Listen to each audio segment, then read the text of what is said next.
धान की फसल लगभग अक्टूबर के महीने में किसान काटता है, तो धान की फसल कटने के बाद इतना तना उसका नीचे रह जाता है, इसको पराली कहते हैं। पिछले साल दिल्ली सरकार ने समाधान निकाला। पूसा इंस्टीट्यूट ने एक बायो डिकम्पोजर बनाया है। उस बायो डिकम्पोजर को हमने दिल्ली में टेस्ट किया।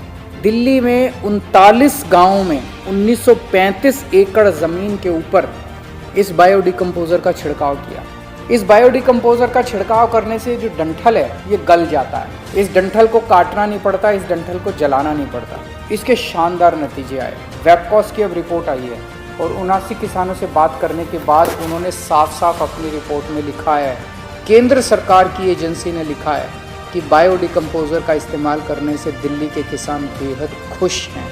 90% किसानों ने कहा कि 15 से 20 दिनों के अंदर उनकी पराली गल गई और उनकी ज़मीन तैयार हो गई अगली गेहूं की फसल बोने के लिए। मिट्टी की क्वालिटी जो है उसमें इतना सुधार हुआ कि गेहूं का अंकुरन 17 से 20% तक बढ़ गया। बायो डिकम्पोजर का इस्तेमाल करने से जब अगली गेहूं की फसल आई उसमें लगभग 8% की वृद्धि हुई है। दिल्ली के किसान खुश हैं। अब ऐसे ही आस पड़ोस के राज्यों के किसान भी खुश हो सकते हैं अगर वहाँ की राज्य सरकारें भी बायो डिकम्पोजर का इस्तेमाल करना चालू करें। और अब पराली को जलाने की ज़रूरत नहीं है। अब कम से कम हम लोगों को, सब लोगों को प्रदूषण से मुक्ति मिलनी चाहिए।